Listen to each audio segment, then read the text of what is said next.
Mientras esperaba en la sala VIP, con una copa de cava que no tenía ganas de beber, mi mente viajó inevitablemente hacia atrás, a todas esas veces que había dicho sí cuando debería haber dicho no, a todos esos momentos en los que había abierto mi cartera, mi casa, mi corazón, creyendo que el amor se demuestra con sacrificios. La primera vez fue cuando Jimena tenía 25 años y se mudó con Roberto a un piso en Malasaña que no podían permitirse. Llegaron a casa un domingo, después de la paella familiar, con esas caras que ya conocía demasiado bien. «Mamá, necesitamos que nos avales para el piso. Solo es una garantía, no vas a pagar nada». Antonio me miró desde su sillón, donde leía el periódico deportivo con sus gafas de lectura colgando de la punta de la nariz. Sus ojos me dijeron lo que sus labios no se atrevieron a pronunciar. «Carmen, ten cuidado». Pero yo firmé, porque era mi hija mayor, porque quería verla feliz, porque pensé que así era como se construía una familia sólida. 6 meses después, Roberto perdió el trabajo, y durante año y medio, yo pagué las cuotas de su hipoteca con mi salario de la fábrica textil donde trabajaba turnos dobles para llegar a fin de mes.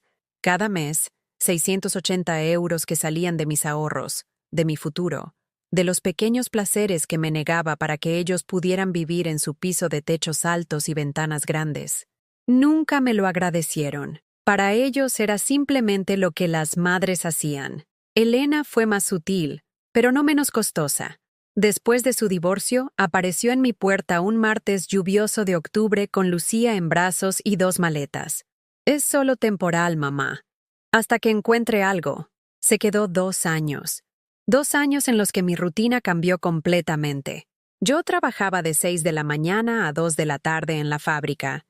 Después recogía a Lucía del colegio, la llevaba al parque, le hacía la merienda, la ayudaba con los deberes, le preparaba la cena, le leía cuentos antes de dormir. Elena llegaba a las 10 de la noche, cansada de su trabajo en la oficina de seguros. Se duchaba, cenaba lo que yo había dejado preparado, y se iba directamente a su habitación, a descansar del día tan duro que había tenido. Los fines de semana, Elena salía con amigas. «Necesito despejarme, mamá. Tú entiendes, ¿verdad? Cuida de Lucía, que está tan bien contigo». Yo me quedaba en casa, preparando comidas especiales para mi nieta, llevándola al retiro, comprándole helados con el dinero que debería haber estado ahorrando para mi propia jubilación. Cuando Antonio empezó con los primeros síntomas del cáncer, yo ya estaba agotada. Trabajar, cuidar de Lucía, atender a Elena, y ahora también cuidar a mi marido enfermo. Me levantaba a las 5 de la mañana para preparar desayunos, medicinas y llegar puntual al trabajo. Regresaba corriendo al hospital después del turno, pasaba las tardes entre consultas médicas y quimioterapias, llegaba a casa a preparar cenas para todos y me acostaba pasada la medianoche después de planchar, limpiar y dejar todo listo para el día siguiente. Mis hijas sabían que Antonio estaba grave, pero ninguna cambió sus rutinas para ayudar. Jimena seguía saliendo los fines de semana con Roberto y los gemelos. Elena mantenía sus planes sociales. «Mamá, tú lo tienes todo controlado. Nosotras no sabemos de estas cosas médicas como tú». Una noche, Antonio me tomó de la mano mientras le daba sus pastillas para el dolor. «Carmen, mírame». Sus ojos ya no tenían la fuerza de antes, pero había algo urgente en su voz. «Prométeme que cuando yo no esté, no vas a seguir viviendo para ellas. Promete que vas a vivir para ti». Le apreté la mano y le mentí. «No digas tonterías, Antonio. Tú vas a estar bien». Pero él insistió. «Prométemelo, Carmen. Te conozco. Sé lo que haces. Das y das y das, y ellas toman y toman y toman. Pero nunca es suficiente, ¿verdad? Nunca te dicen gracias, mamá. Ya hiciste bastante». No pude prometerle nada porque tenía un nudo en la garganta que me impedía hablar. Después del funeral, la casa se sintió vacía de una manera que iba más allá de la ausencia de Antonio. Elena finalmente encontró un apartamento y se mudó con Lucía, pero no sin antes pedirme que le prestara 3.000 euros para la fianza y los gastos de mudanza. «Te los devuelvo en cuanto me establezca, mamá. Tú sabes que soy de palabra». Nunca me devolvió ni un euro. Jimena, por su parte, decidió que yo necesitaba mantenerse ocupada para no deprimirse. y empezó a traerme a los gemelos cada vez que tenía planes. Al principio eran unas horas los sábados. Después fueron fines de semana completos. Después, semanas enteras durante las vacaciones escolares. Es que los niños te adoran, mamá. Y a nosotros nos viene bien tener un poco de tiempo para nosotros. Tú entiendes, ¿verdad? El matrimonio necesita espacio. Carlos y Miguel, los gemelos, no eran niños fáciles. A los 12 años ya habían heredado la falta de consideración de sus padres. Llegaban a mi casa, encendían la PlayStation, pedían comida cada media hora, dejaban platos sucios por todas partes, y cuando les pedía que ayudaran con algo, me miraban como si les hubiera pedido que escalaran el Everest. La abuela está loca, le escuché decir una vez a Carlos por teléfono. Quiere que lavemos los platos, como si fuéramos sus empleados o algo así. Pero yo seguía diciéndoles que sí. Seguía preparando sus comidas favoritas, lavando su ropa, comprándoles caprichos con mi pensión de viuda, porque pensaba que así era como se mantenían unidas las familias, porque creía que el amor se construía con pequeños sacrificios diarios. La realidad era otra. Yo no era la abuela querida, era la empleada gratuita. El día que decidí organizar el viaje a Mallorca, estaba sentada en mi cocina, mirando las facturas de la luz, del agua, del gas. Mi pensión apenas me alcanzaba para vivir, pero había logrado ahorrar un poco vendiendo algunas cosas de Antonio que ya no necesitaba.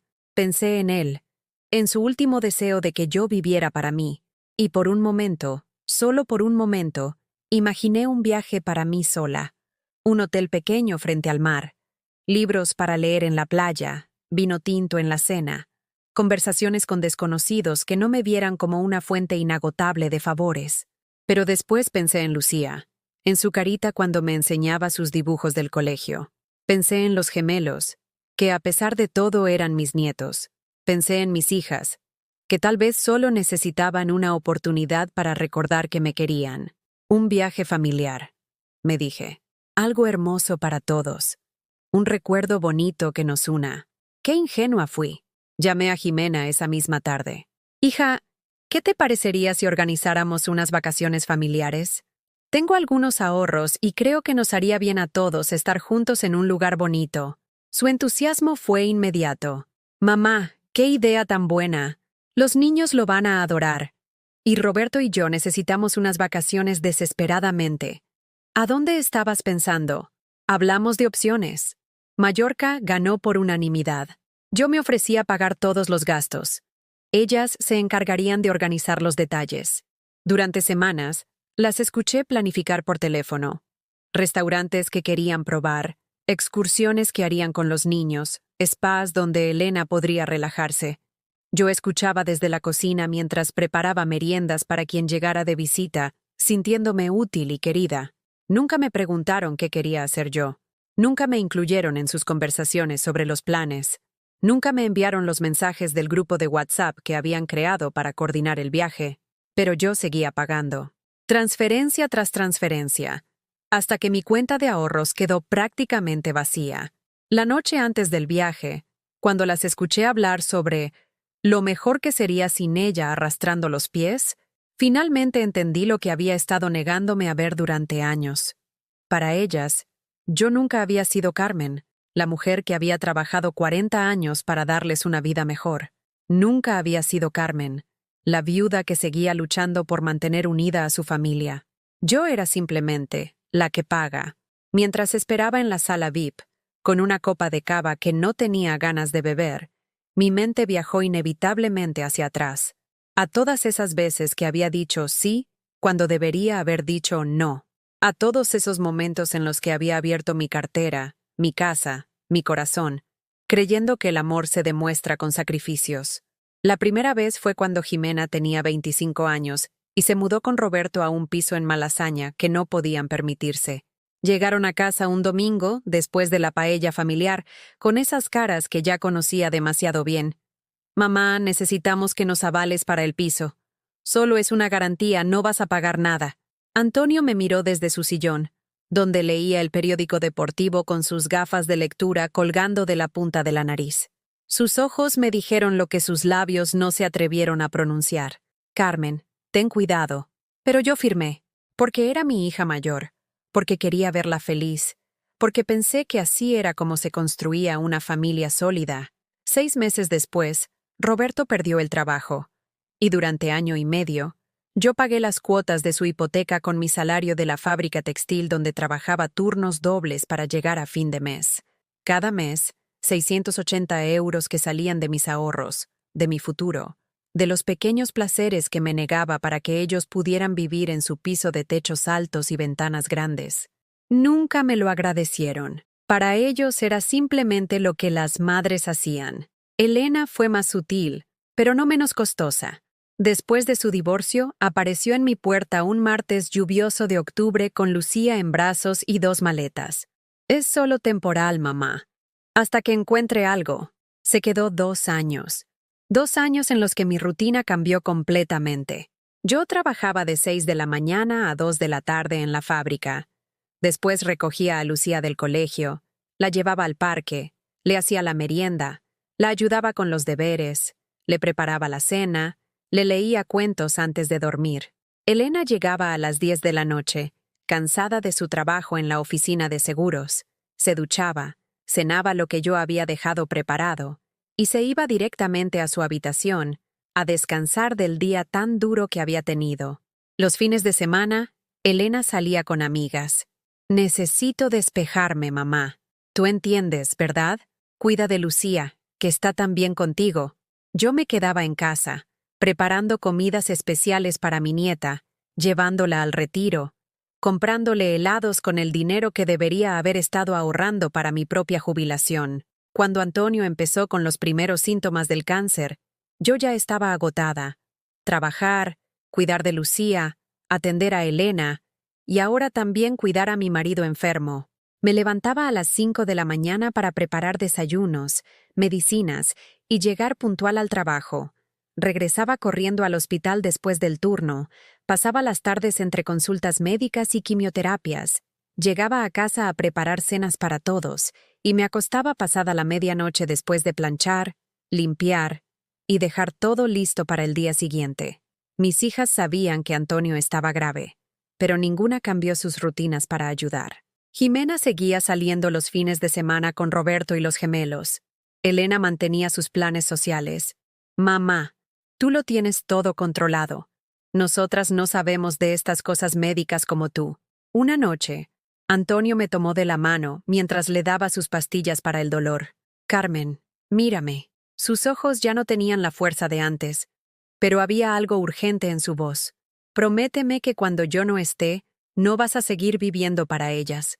Promete que vas a vivir para ti. Le apreté la mano y le mentí. No digas tonterías, Antonio. Tú vas a estar bien. Pero él insistió. Prométemelo, Carmen. Te conozco. Sé lo que haces. Das y das y das, y ellas toman y toman y toman. Pero nunca es suficiente, ¿verdad? Nunca te dicen gracias, mamá. Ya hiciste bastante. No pude prometerle nada porque tenía un nudo en la garganta que me impedía hablar. Después del funeral, la casa se sintió vacía de una manera que iba más allá de la ausencia de Antonio. Elena finalmente encontró un apartamento y se mudó con Lucía, pero no sin antes pedirme que le prestara 3.000 euros para la fianza y los gastos de mudanza. Te los devuelvo en cuanto me establezca, mamá. Tú sabes que soy de palabra. Nunca me devolvió ni un euro. Jimena, por su parte, decidió que yo necesitaba mantenerse ocupada para no deprimirse, y empezó a traerme a los gemelos cada vez que tenía planes. Al principio eran unas horas los sábados. Después fueron fines de semana completos. Después, semanas enteras durante las vacaciones escolares. Es que los niños te adoran, mamá, y a nosotros nos viene bien tener un poco de tiempo para nosotros. Tú entiendes, ¿verdad? El matrimonio necesita espacio. Carlos y Miguel, los gemelos, no eran niños fáciles. A los 12 años ya habían heredado la falta de consideración de sus padres. Llegaban a mi casa, encendían la PlayStation, pedían comida cada media hora, dejaban platos sucios por todas partes, y cuando les pedía que ayudaran con algo, me miraban como si les hubiera pedido que escalaran el Everest. La abuela está loca, le escuché decir una vez a Carlos por teléfono. Quiere que lavemos los platos, como si fuéramos sus empleados o algo así. Pero yo seguía diciéndoles que sí. Seguía preparando sus comidas favoritas, lavando su ropa, comprándoles caprichos con mi pensión de viuda, porque pensaba que así era como se mantenían unidas las familias, porque creía que el amor se construía con pequeños sacrificios diarios. La realidad era otra. Yo no era la abuela querida, era la empleada gratuita. El día que decidí organizar el viaje a Mallorca, estaba sentada en mi cocina, mirando las facturas de la luz, del agua, del gas. Mi pensión apenas me alcanzaba para vivir, pero había logrado ahorrar un poco vendiendo algunas cosas de Antonio que ya no necesitaba. Pensé en él, en su último deseo de que yo viviera para mí, y por un momento, solo por un momento, imaginé un viaje para mí sola, un hotel pequeño frente al mar, libros para leer en la playa, vino tinto en la cena, conversaciones con desconocidos que no me vieran como una fuente inagotable de favores. Pero después pensé en Lucía, en su carita cuando me enseñaba sus dibujos del colegio. Pensé en los gemelos, que a pesar de todo eran mis nietos. Pensé en mis hijas, que tal vez solo necesitaban una oportunidad para recordar que me querían. Un viaje familiar, me dije. Algo hermoso para todos. Un recuerdo bonito que nos una. Qué ingenua fui. Llamé a Jimena esa misma tarde. Hija, ¿qué te parecería si organizáramos unas vacaciones familiares? Tengo algunos ahorros y creo que nos haría bien a todos estar juntos en un lugar bonito. Su entusiasmo fue inmediato. Mamá, qué idea tan buena. Los niños lo van a adorar. Y Roberto y yo necesitamos unas vacaciones desesperadamente. ¿A dónde estabas pensando? Hablamos de opciones. Mallorca ganó por unanimidad. Yo me ofrecía pagar todos los gastos. Ellas se encargarían de organizar los detalles. Durante semanas, las escuché planificar por teléfono. Restaurantes que querían probar, excursiones que harían con los niños, spas donde Elena podría relajarse. Yo escuchaba desde la cocina mientras preparaba meriendas para quien llegara de visita, sintiéndome útil y querida. Nunca me preguntaron qué quería hacer yo. Nunca me incluyeron en sus conversaciones sobre los planes. Nunca me enviaron los mensajes del grupo de WhatsApp que habían creado para coordinar el viaje, pero yo seguía pagando. Transferencia tras transferencia, hasta que mi cuenta de ahorros quedó prácticamente vacía. La noche antes del viaje, cuando las escuché hablar sobre lo mejor que sería sin ella arrastrando los pies, finalmente entendí lo que había estado negándome a ver durante años. Para ellas, yo nunca había sido Carmen, la mujer que había trabajado 40 años para darles una vida mejor. Nunca había sido Carmen, la viuda que seguía luchando por mantener unida a su familia. Yo era simplemente la que paga. Sentada en aquella sala VIP, rodeada de desconocidos que hojeaban revistas brillantes y bebían sin prisa, yo no podía dejar de preguntarme en qué momento había entregado mi vida a cambio de nada. Recordaba cada firma en un papel, cada préstamo, cada sacrificio. Eran como cicatrices invisibles que se acumulaban en mi piel. Afuera, los aviones despegaban uno tras otro, como si el mundo tuviera prisa por dejarme atrás. Yo, en cambio, estaba quieta, prisionera de recuerdos que pesaban más que cualquier maleta. El viaje a Mallorca debía haber sido el broche de oro a mi vida familiar. Soñaba con pasear con mis hijas por la orilla del mar, ver a mis nietos construir castillos de arena, reír todos juntos en una cena al aire libre. Pero en realidad, lo que había construido era una cadena. Cada euro que invertí en aquel viaje fue otro eslabón que me ató a la idea de una familia que ya no existía. La mañana de la partida empezó con señales que yo, ingenuamente, quise ignorar. Llegué al aeropuerto cargando mi pequeña maleta gris, la única que necesitaba. Dentro llevaba un par de vestidos sencillos, un bañador que no usaba desde hacía años, y un libro que había guardado para las noches tranquilas. Mis hijas, en cambio, llegaron con equipajes enormes, maletas de ruedas brillantes, mochilas a juego para los niños. Parecían un grupo organizado para una excursión, y yo era apenas una sombra que caminaba detrás.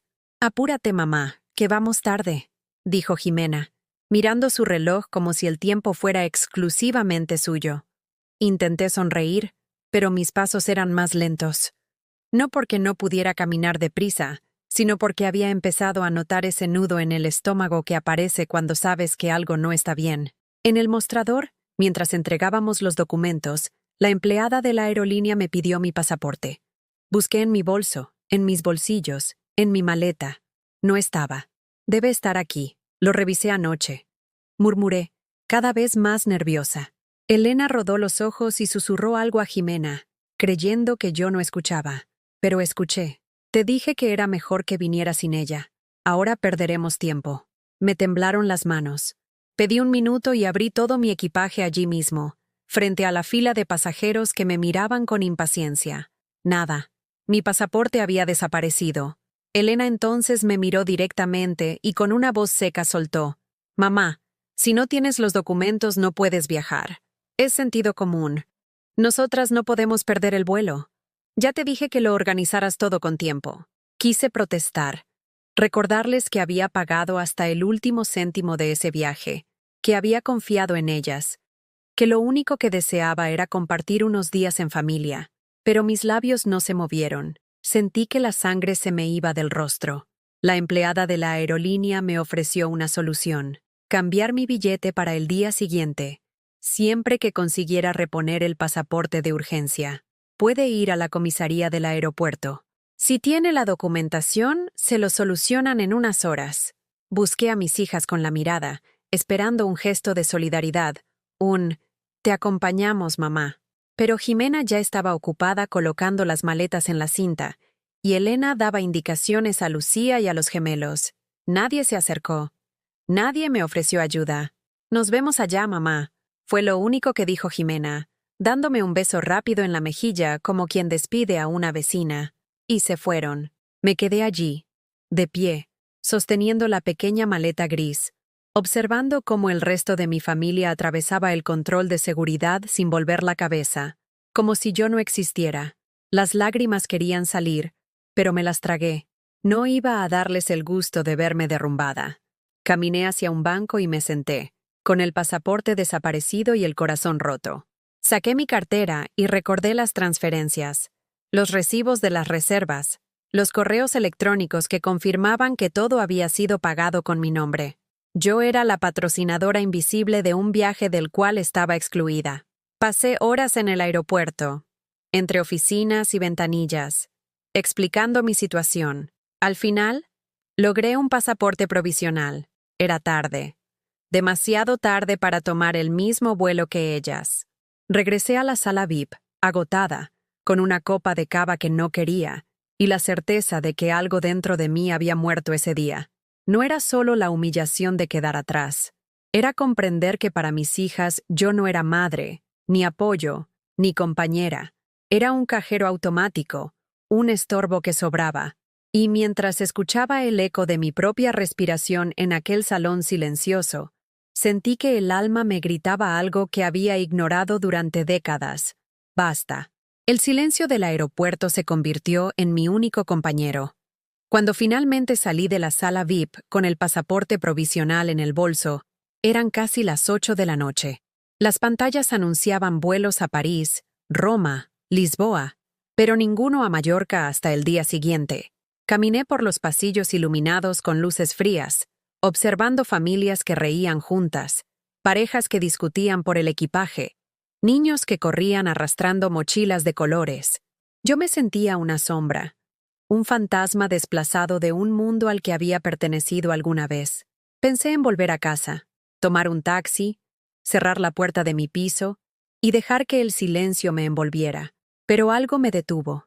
Tal vez la voz de Antonio, tan clara en mi memoria. «Prométeme que vivirás para ti». Nunca lo había hecho. Siempre había existido para los demás, como si mis deseos fueran menos importantes que los de mis hijas, mis nietos, mi marido, incluso mis compañeros de trabajo. Me quedé de pie, mirando el letrero que señalaba la dirección del hotel dentro del aeropuerto. No era barato, lo sabía, pero por primera vez en muchos años, no me importó. Reservé una habitación para mí sola. El recepcionista me sonrió, como si mi presencia allí no fuera rara ni triste. «Bienvenida, señora», dijo, entregándome una tarjeta magnética. Al entrar en la habitación, cerré la puerta y me quedé inmóvil. La cama enorme, las sábanas blancas, la televisión encendida con un noticiero en silencio. Todo parecía un lujo al que no estaba acostumbrada. De repente, me descubrí llorando. No eran lágrimas suaves, sino un llanto profundo, desgarrador, como si se rompiera un dique dentro de mí. Lloré por Antonio, por cada turno extra que trabajé en la fábrica, por cada plato de comida que serví a mis hijas sin recibir un gracias. Lloré por todas las veces que me había llamado exagerada, cansina, dramática, como si mis emociones fueran un estorbo. Cuando el llanto terminó, me senté en la cama con el rostro hinchado y los ojos rojos. Sentí un vacío inmenso, pero también una extraña calma. Por primera vez, no había nadie a quien cuidar. Nadie me pedía que planchara una camisa, que pagara una factura, que vigilara a los niños. Estaba sola, y aunque dolía, también era una forma de libertad. Encendí el televisor para distraerme. Una cadena de viajes mostraba playas doradas, mares cristalinos, hoteles con balcones frente al océano. De pronto, me di cuenta de que yo también podía estar allí. No necesitaba a mis hijas para viajar. No necesitaba esperar su aprobación. Tenía miedo, claro, pero el miedo era distinto. No venía de la humillación, sino de la posibilidad. Al día siguiente, en lugar de tomar el vuelo a Mallorca, fui directamente al mostrador de otra aerolínea. Mis manos temblaban cuando pedí un billete a un destino que siempre había soñado y nunca me había atrevido a visitar. Lisboa. No sé por qué elegí esa ciudad en particular. Tal vez porque Antonio había mencionado más de una vez que quería caminar por las calles empedradas de Alfama, escuchar fados en una taberna, probar pasteles de nata recién horneados. Nunca fuimos. Siempre había algo más urgente. La universidad de las niñas, la hipoteca, los medicamentos, los caprichos de otros. El empleado me miró sorprendido cuando le dije que viajaba sola. ¿Un solo billete, señora? Asentí. Sentí un escalofrío. Era como si el mundo me preguntara, ¿estás segura? Y yo, por primera vez en mi vida, respondí con firmeza, sí. El vuelo duró poco más de 1 hora, pero para mí fue como cruzar un océano interior. Me senté junto a la ventanilla, observando las nubes que se abrían paso bajo el avión. Llevaba en la mano el libro que había empacado, aunque no leí ni una página. Estaba demasiado ocupada recordando cada palabra de mis hijas, cada desprecio, cada vez que me habían dejado de lado, y al mismo tiempo, sentía que esas cadenas se soltaban lentamente. Cuando llegué a Lisboa, el aire olía a sal y a historia. Tomé un taxi hasta un pequeño hotel en el barrio de Chiado, recomendado por una mujer que conocí en la fila de inmigración. Es acogedor y tiene vistas hermosas, me dijo. Y tenía razón. Desde el balcón de mi habitación podía ver los tejados rojizos, las colinas, y a lo lejos, el río Tajo brillando bajo el sol. Caminé sin prisa, dejando que mis pies eligieran el rumbo. Subí y bajé colinas. Probé bacalao en un restaurante diminuto. Me perdí en callejones donde los balcones estaban adornados con ropa tendida. Por la noche, entré en una taberna donde una mujer de cabello negro cantaba fado con una voz que parecía arrastrar siglos de dolor. Cada nota me atravesaba el pecho, como si contara mi propia historia. Y allí, rodeada de desconocidos, con una copa de vino tinto en la mano, sentí que pertenecía a algo más grande que mi tristeza. Mientras tanto, en Mallorca, mis hijas enviaban fotos al grupo familiar que habían creado sin mí. No lo supe hasta días después, cuando Lucía, inocente como siempre, me envió un mensaje privado. Abuela, ¿por qué no estás en el grupo? Todos están compartiendo fotos de la playa. El mensaje era como un cuchillo. Confirmaba lo que ya sabía. No me habían olvidado por accidente, me habían borrado deliberadamente. No respondí a Lucía. No quería cargarla con el peso de mis lágrimas. Pero guardé ese mensaje como un recordatorio. Había llegado la hora de dejar de mendigar amor donde no lo había. Los días en Lisboa se convirtieron en un bálsamo. Cada mañana me levantaba temprano. Desayunaba café con leche y pan recién horneado. Y salía a caminar por la ciudad. Conocí a un grupo de turistas italianos que me invitaron a unirme a una excursión en tranvía. Reí con ellos. Tomé fotos. Incluso me atreví a contar un poco de mi vida. Nadie me juzgó. Nadie me dijo que estaba exagerando. Una tarde, en la librería Bertrand, la más antigua del mundo, Encontré un cuaderno de tapas azules. Lo compré sin pensarlo. Esa noche, en mi habitación del hotel, empecé a escribir.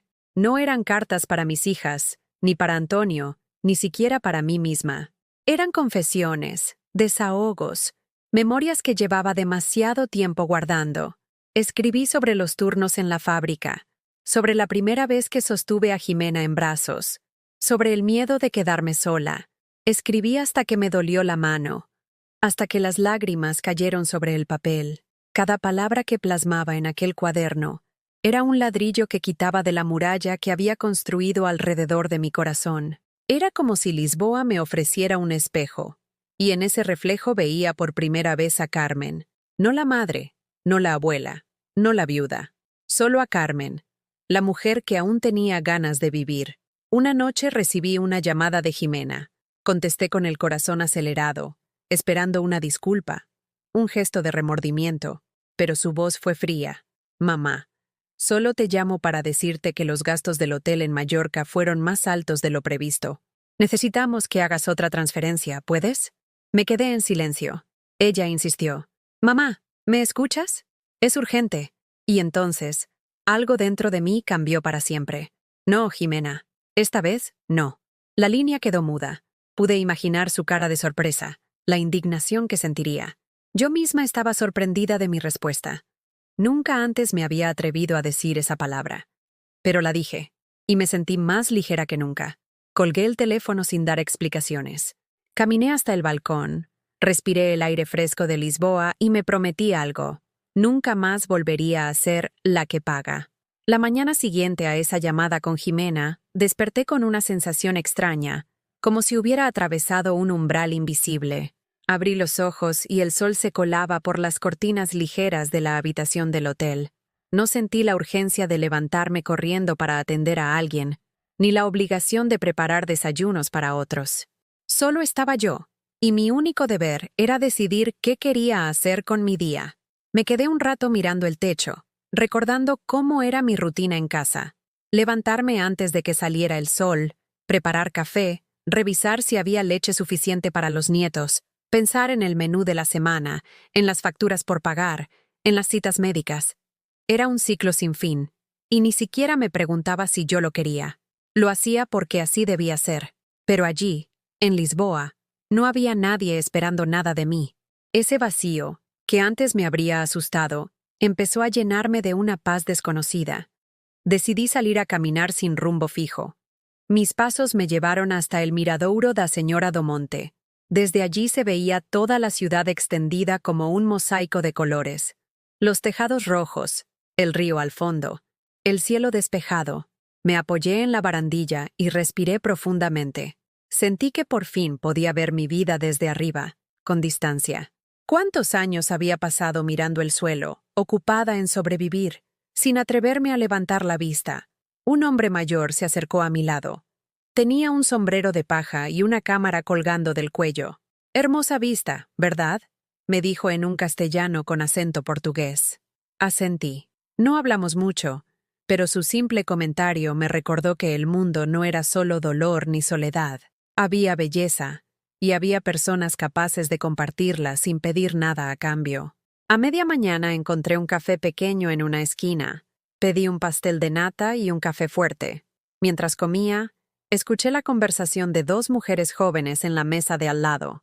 Una de ellas se quejaba de que su madre siempre quería controlar su vida, que no la dejaba en paz ni un día. La otra le aconsejaba que le pusiera límites. Las escuchaba y no podía evitar sonreír con amargura. Yo era lo contrario. Había dado tanto espacio, tanta libertad, había ofrecido tanto de mí que ya no quedaba nada para reclamar. Saqué mi cuaderno azul de la bolsa y empecé a escribir. Esta vez no eran recuerdos, sino reflexiones. Escribí: he vivido como un satélite, orbitando alrededor de los deseos de los demás, pero me he olvidado de que yo también soy un planeta. Tengo mi propia gravedad, mi propia luz. Esas palabras, tan simples, me hicieron llorar otra vez, pero no de tristeza. Era un llanto limpio, liberador, como el de un niño que descubre algo por primera vez. Por la tarde tomé el tranvía 28, ese que serpentea por las calles estrechas de Lisboa. Estaba abarrotado, con turistas que hablaban en distintos idiomas. Me agarré a la barra y miré por la ventana. Fachadas antiguas, azulejos azules y blancos, ropa tendida que bailaba con el viento. Pensé en Antonio. Si hubiera estado conmigo, habríamos comentado cada detalle. Habríamos reído de cualquier tontería. Por un momento, me dolió no poder compartirlo con él. Pero después pensé que, de algún modo, estaba allí conmigo. Quizás su voz que siempre me pedía que viviera para mí era la que me había traído hasta ese tranvía. En la noche volví al hotel agotada, pero con el corazón lleno. Encendí el teléfono por primera vez en todo el día. Había decenas de mensajes de Jimena. Primero eran órdenes. Mamá, haz la transferencia ya. Después, reproches. Eres una egoísta. Nos dejas tirados. Luego insultos disfrazados de preocupación. Sabía que no ibas a poder con esto. Siempre dramatizas todo. No respondí a ninguno. Apagué el teléfono y lo dejé en la mesita de noche. Sentí miedo, sí, porque toda mi vida había estado entrenada para obedecer. Pero también sentí una fuerza nueva, como si mis raíces empezaran a crecer dentro de mí. El tercer día en Lisboa, conocí a Teresa, la dueña de una pequeña tienda de antigüedades. Entré porque en el escaparate había un reloj de bolsillo que me recordó a uno que Antonio solía llevar en sus años jóvenes. Teresa me saludó con una calidez que me sorprendió. Empezamos a conversar, y al poco rato me contó que también había sido viuda hacía 10 años. Al principio crees que la vida se acabó con él, me dijo, pero luego descubres que todavía tienes capítulos por escribir. Esa frase se me quedó grabada. Capítulos por escribir.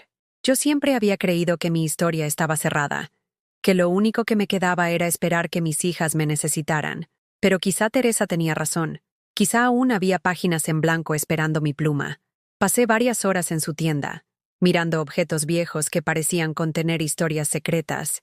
Teresa me regaló un pequeño medallón con la imagen de una golondrina.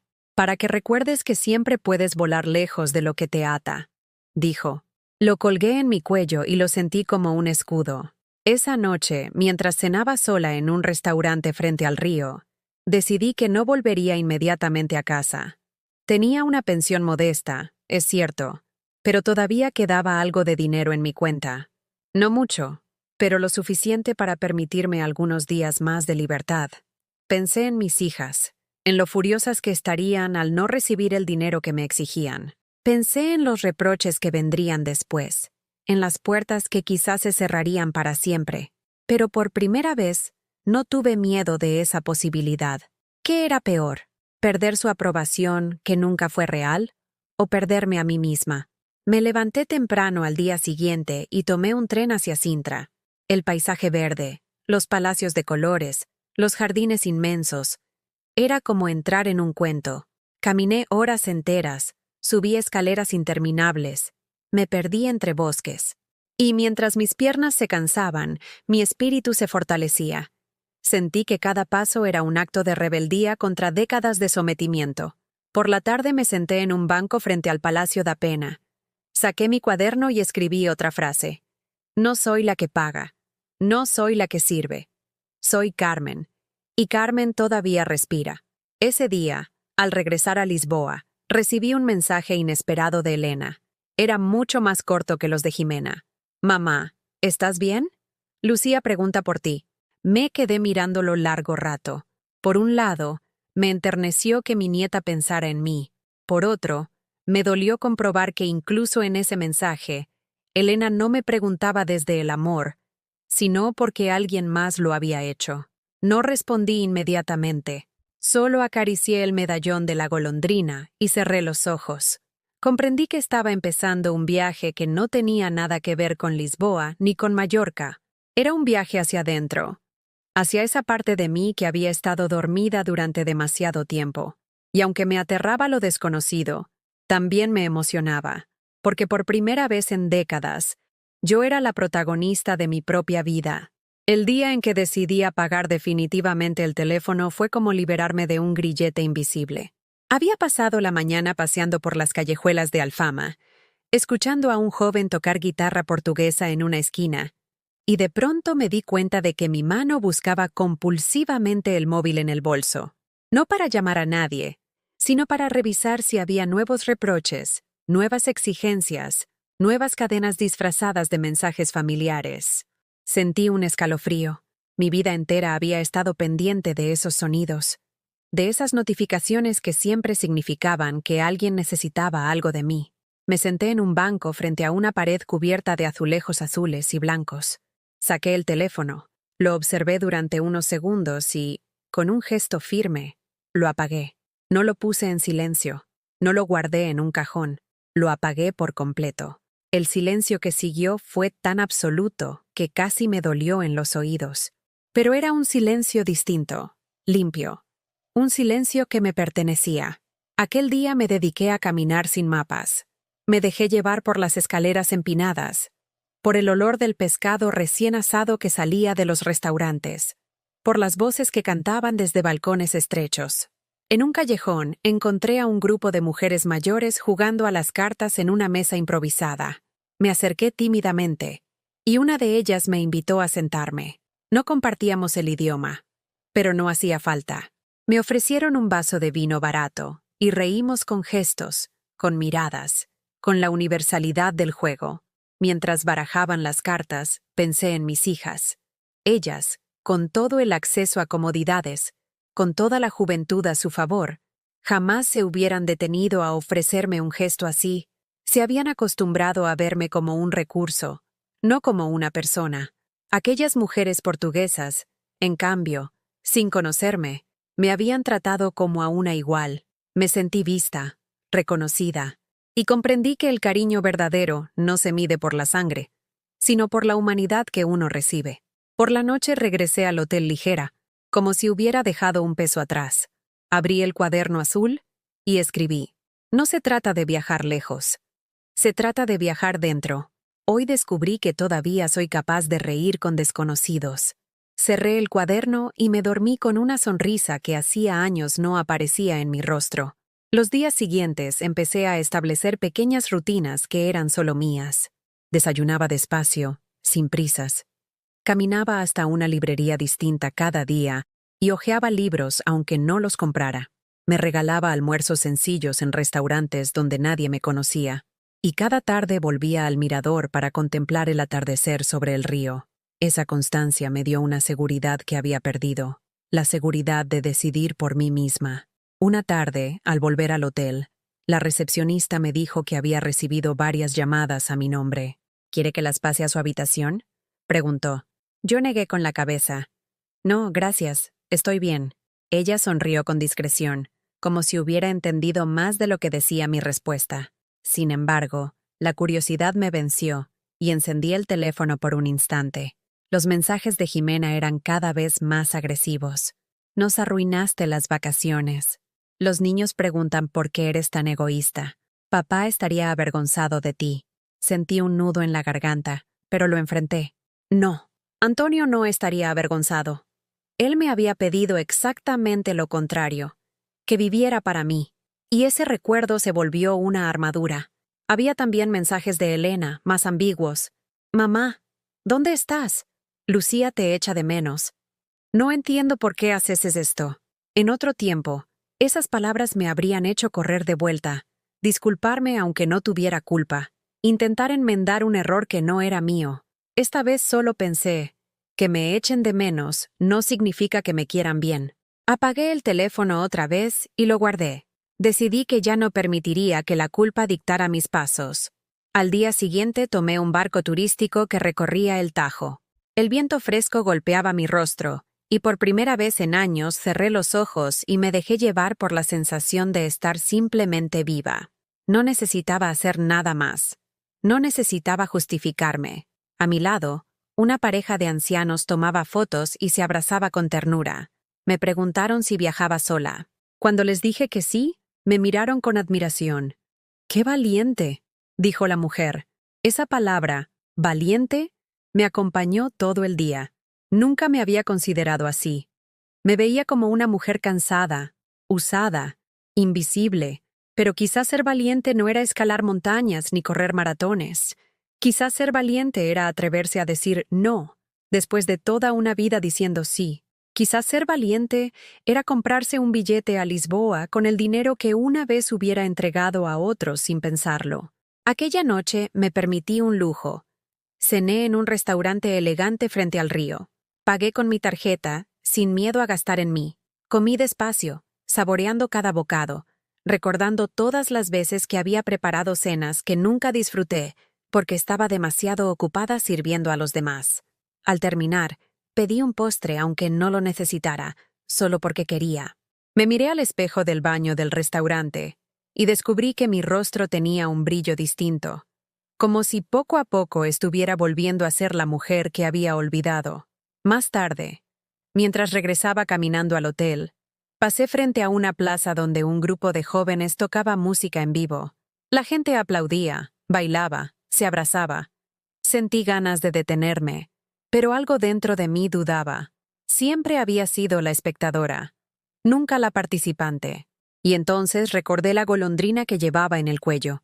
Me acerqué, me dejé envolver por la música, y sin pensarlo demasiado, empecé a moverme al ritmo. No era un baile perfecto, pero era mío. Reí.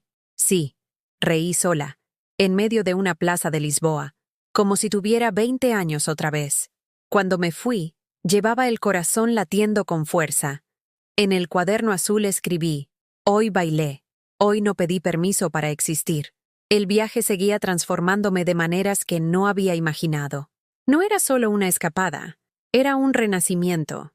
Cada día me alejaba un poco más de la mujer que había sido, la que paga, la que calla, la que aguanta, y cada día me acercaba más a la que siempre debí ser, Carmen. La rutina que fui creando en Lisboa se convirtió en un refugio, pero también en un espejo. Cada paso que daba por aquellas calles me obligaba a confrontar la imagen que durante años había negado, la mujer que había desaparecido detrás de la madre abnegada y de la abuela complaciente. Al principio me daba miedo reconocerlo, como si al hacerlo traicionara a mis hijas, como si decir «yo existo» fuera un acto egoísta, pero con cada día que pasaba, esa culpa se iba diluyendo, y lo que aparecía en su lugar era una certeza. Si no me cuidaba a mí misma, nadie lo haría. Una mañana, mientras desayunaba en la terraza de un café, escuché a dos hombres mayores hablar de viajes que habían hecho en su juventud. Nombraban ciudades que yo solo había visto en películas: Estambul, Viena, Praga. Me quedé pensando cuánto me había limitado, no porque no tuviera oportunidades, sino porque siempre las entregué a otros. Cuando había dinero, lo usaba para pagar los caprichos de mis hijas. Cuando había tiempo, lo dedicaba a sus problemas. Cuando había espacio, lo llenaba con sus cosas. ¿Y yo? Yo nunca ocupé mi lugar. Saqué el cuaderno azul y escribí: he vivido como si mi vida fuera un pasillo que conecta a las de los demás. Ahora quiero que sea una sala propia, con mis ventanas y mi luz. Ese mismo día decidí hacer algo diferente. Fui a una agencia de viajes pequeña que había visto cerca del hotel. La mujer que atendía, de cabello rizado y sonrisa cálida, me preguntó qué buscaba. Dudé. Tenía miedo de decirlo en voz alta, como si mis deseos fueran demasiado grandes. Pero al final, respiré hondo y respondí: quiero ver el mar. Pero no en una playa llena de familias ni de turistas ruidosos. Quiero un lugar tranquilo, donde pueda escucharme a mí misma. Ella me mostró folletos de la costa portuguesa. Acabé eligiendo un pueblo pesquero llamado Ericeira. Nunca había oído hablar de él, pero las fotos mostraban casas blancas, calles estrechas y un océano inmenso golpeando las rocas. Reservé 3 noches allí. Cuando subí al autobús que me llevaría a Ericeira, sentí otra ruptura interior. Era la primera vez que viajaba a un sitio nuevo sin esperar a nadie, sin pedir la opinión de nadie, sin cargar con las maletas de nadie. Mi pequeña maleta gris estaba en el compartimento, ligera, y yo me sentía igual, ligera por dentro. Al llegar, el olor a sal y pescado fresco me envolvió. Caminé hasta una pensión sencilla donde me recibieron como si fuera parte de la familia. Mi habitación tenía una ventana que daba al mar. El sonido de las olas era constante, como un latido. Me senté allí durante horas, mirando el horizonte, recordando cómo tantas veces había soñado con escapar, con tomar un tren o un avión y desaparecer por unos días. Y ahora lo había hecho. No por capricho, no por huida, sino por supervivencia.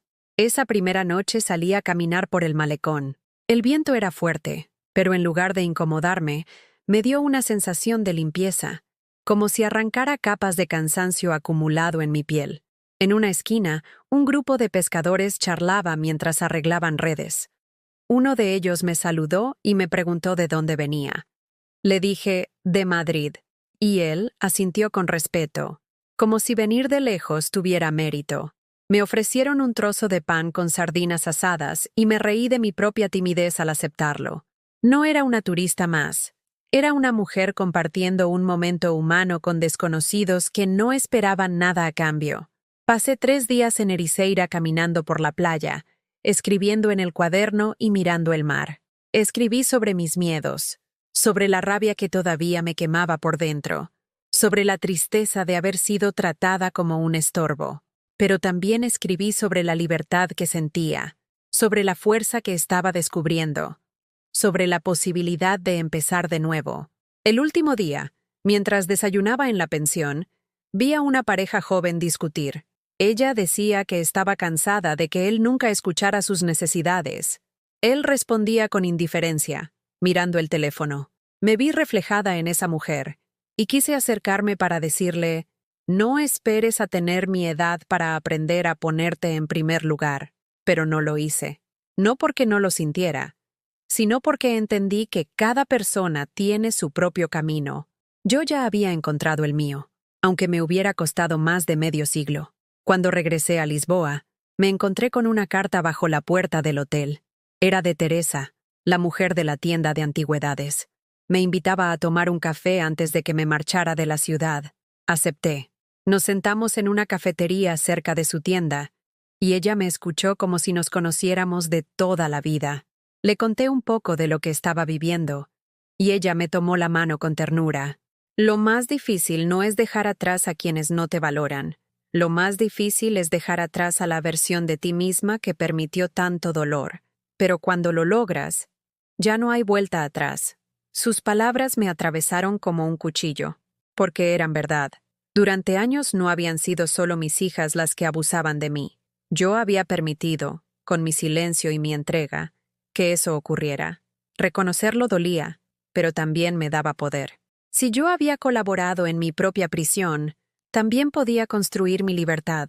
Esa noche, de regreso al hotel, encendí el teléfono solo un instante.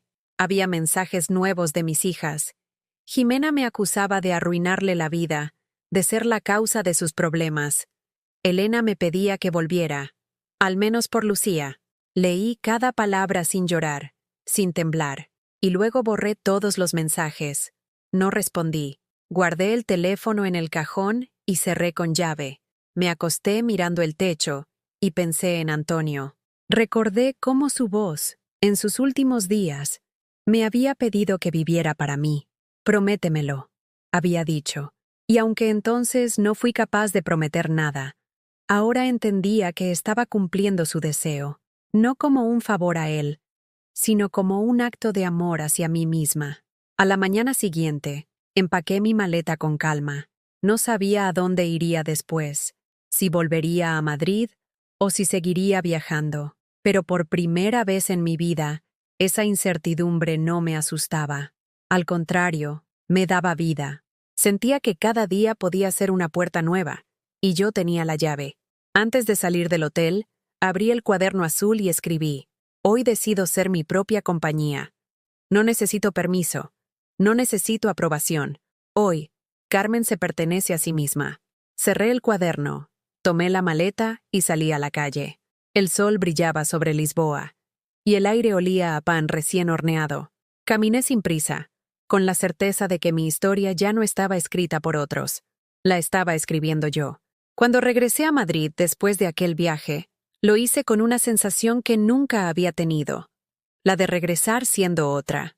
No era un regreso físico solamente, sino un regreso simbólico, como si hubiera dejado en Lisboa a la mujer que obedecía y trajera conmigo a una mujer que ya no estaba dispuesta a cargar con el peso de nadie más. El taxi me dejó frente al portal de mi edificio. Subí las escaleras con mi pequeña maleta gris y al abrir la puerta, me recibió ese silencio conocido. Pero ya no era un silencio que me aplastaba, sino uno que me daba espacio. La casa estaba tal como la había dejado. Los muebles de siempre, las fotos de Antonio y de mis hijas en las paredes, el olor a madera vieja. Pero yo no era la misma. Caminé hasta el salón y me detuve frente al retrato familiar que colgaba encima del sofá. En él estábamos los 4, Antonio, Jimena, Elena y yo. Todos sonreíamos. Aunque recuerdo que el día de esa foto yo había estado agotada por una noche sin dormir. Después de cuidar a los gemelos porque Jimena y Roberto habían salido, me observé en la imagen y vi algo que no había visto antes. Una sonrisa forzada, los ojos apagados, la piel cansada. Era como si en esa foto se resumieran décadas de mi vida. Dar la cara alegre mientras por dentro me desmoronaba. Me acerqué y acaricié el marco. No sentí rencor, sino una especie de compasión hacia esa mujer que había sido yo. La compasión que nunca me permití tenerme. Ya pasó, susurré en voz baja. Ahora es distinto. Encendí el teléfono por primera vez en varios días. Había decenas de mensajes. Algunos eran de Jimena, llenos de rabia. Eres una desagradecida. Nos abandonaste. No cuentes con nosotros. Otros eran de Elena, menos duros pero igualmente manipuladores. Mamá, tienes que entender que las familias pasan momentos difíciles. No puedes desaparecer así. Entre todos esos mensajes había uno de Lucía, escrito con torpeza infantil. Abu, te extraño. ¿Cuándo vienes? Ese mensaje fue el único que me hizo llorar. No por culpa, sino por la ternura que me despertaba esa niña. Ella no tenía responsabilidad en lo que sus padres hacían. Apagué el teléfono de nuevo. Decidí que no respondería en ese momento. No quería dejarme arrastrar por el torbellino de culpas y exigencias. Necesitaba asentarme primero en mi nuevo lugar interior. Pasé las primeras horas ordenando la casa, no por obligación, sino porque quería sentir que ese espacio volvía a ser mío. Guardé algunas fotos familiares en un cajón, no para olvidarlas, sino para darme un respiro visual. En su lugar, puse sobre la mesa el cuaderno azul y el medallón de la golondrina. Quería que fueran mi recordatorio diario de lo que había aprendido. Esa misma tarde recibí la visita inesperada de Elena. Llamó al timbre, y cuando abrí, me miró con una mezcla de enojo y preocupación. ¿Dónde estabas, mamá?, preguntó sin siquiera saludar. La miré fijamente. Antes, mi instinto habría sido justificarme, explicarle, disculparme. Pero esta vez no. Estaba viviendo. Respondí con calma. Se quedó en silencio, sorprendida por mi tono. Entró sin esperar invitación y dejó su bolso sobre la mesa. Lucía te extraña, dijo, como si eso fuera un arma que pudiera usar contra mí. Yo también la extraño, respondí, pero eso no significa que voy a seguir aceptando todo lo que me hacéis. Su rostro se tensó. Quiso replicar, pero no encontró palabras. Se levantó, tomó el bolso y se fue dando un portazo. Me quedé sola otra vez, pero no me dolió. Al contrario, sentí que cada confrontación era una prueba más de que mi voz había despertado. Durante los días siguientes, retomé una costumbre que había abandonado hace años: caminar cada mañana por el parque cercano. No lo hacía con prisa, ni para cumplir con nadie. Caminaba despacio, respirando, mirando los árboles. A veces llevaba el cuaderno azul y escribía frases sueltas. Otras veces simplemente me sentaba en un banco y observaba a la gente. Descubrí que el mundo seguía existiendo más allá de las exigencias de mis hijas. Un sábado, mientras estaba en el parque, me encontré con una vecina, Carmen, qué curioso que se llamara como yo, con la que apenas había cruzado palabras en el pasado. Me saludó con simpatía y me invitó a unirme a un grupo de mujeres que se reunían los fines de semana para conversar, leer juntas y compartir café. Dudé al principio. Siempre había evitado esas cosas porque pensaba que no tenía tiempo, que mi vida estaba demasiado ocupada en cuidar de los demás. Pero ahora dije que sí. La primera vez que fui, me sentí torpe, como si no encajara. Ellas hablaban de libros, de viajes, de proyectos personales. Yo apenas escuchaba, pero poco a poco empecé a participar. Conté un poco de mi viaje a Lisboa, sin dar demasiados detalles. Me escucharon con atención, sin juzgarme. Una de ellas me dijo, «¡Qué valiente eres!». Esa palabra volvió a resonar en mí, igual que en el barco del Tajo. Con el paso de las semanas, fui encontrando en ese grupo un espacio nuevo, un espacio mío. Empecé a leer libros que nunca me había permitido, a escribir textos más largos en mi cuaderno, incluso a pensar en pequeñas cosas que quería hacer solo por mí. Un curso de pintura, una escapada a otra ciudad, una cena en un lugar elegante. Cosas simples, pero que representaban un cambio profundo. Mientras tanto, las llamadas de mis hijas se volvieron menos frecuentes. Creo que empezaron a darse cuenta de que ya no respondía como antes. Ya no corría detrás de ellas. Ya no ofrecía mi dinero, mi tiempo ni mi energía como si fueran infinitos. Se alejaron, sí, pero yo descubrí que no era el fin del mundo. Al contrario, ese espacio me permitió respirar. Una noche soñé con Antonio. En el sueño, estábamos sentados juntos en un banco frente al mar. Él me sonreía, tranquilo, y me decía, «Ahora sí, Carmen. Ahora sí estás cumpliendo tu promesa». Me desperté con lágrimas, pero eran lágrimas dulces, no de dolor. Sentí que, de alguna manera, él me acompañaba en este camino. Abrí el cuaderno azul y escribí, «No soy la mujer que se queda atrás en el aeropuerto. No soy la que paga todas las facturas invisibles. No soy la que calla. Soy la que escribe su historia con sus propias manos». Y mientras cerraba el cuaderno, supe que lo que estaba viviendo no era una etapa pasajera, era un renacer. Los días en Madrid comenzaron a tener un ritmo distinto, como si por fin hubiera encontrado una melodía que nunca antes había escuchado. Me levantaba temprano, preparaba mi café y lo tomaba frente a la ventana abierta, dejando que el aire fresco de la mañana entrara en la casa. No había prisas, no había voces pidiendo favores, no había teléfonos sonando con demandas urgentes. Había silencio, un silencio que me pertenecía. En esos momentos de calma, me sorprendía a mí misma sonriendo. Era extraño, porque durante años había asociado la sonrisa con algo que mostraba a los demás, como una máscara para ocultar mi cansancio. Ahora era diferente. Sonreía porque sí, porque sentía alivio, porque estaba aprendiendo a disfrutar de mi propia compañía. Un día decidí visitar el cementerio donde descansaba Antonio. Hacía tiempo que no iba, no por falta de amor, sino porque cada visita había sido un recordatorio doloroso de todo lo que había perdido. Esta vez fue distinto. Llevé flores sencillas, me senté frente a la lápida y hablé en voz baja, como si él estuviera allí. «Antonio, he empezado a vivir», le dije. «No como antes, no para ellas, no para quedar bien. Estoy aprendiendo a vivir para mí». Sentí que el viento soplaba suavemente, y lo tomé como una respuesta. No lloré tanto como otras veces. Más bien me quedé en silencio, agradeciéndole haberme dejado aquellas últimas palabras que se habían convertido en mi brújula. Al regresar a casa, encontré en el buzón una carta. No era común recibir cartas en estos tiempos, y mucho menos de mis hijas. La abrí con cierto temblor en las manos. Era de Jimena. La letra era rápida, desordenada, casi rabiosa. Me reprochaba mi ausencia. Me acusaba de haberla dejado sola con los niños, de ser la culpable de sus problemas económicos. «Si no puedes ayudarnos, ¿de qué sirves?», leí con el corazón encogido. Doblé la carta con calma y la guardé en el cuaderno azul. No respondí. No quise entrar en su juego. Ya no era la mujer que corría a resolverlo todo. Elena, en cambio, me llamó unos días después. Su voz sonaba cansada, pero menos agresiva que la de su hermana. «Mamá, no entiendo qué te pasa. Siempre fuiste la que mantenía unida a la familia. Ahora pareces otra». «No es que parezca otra, Elena. Soy otra. O mejor dicho, estoy siendo quien debí ser siempre».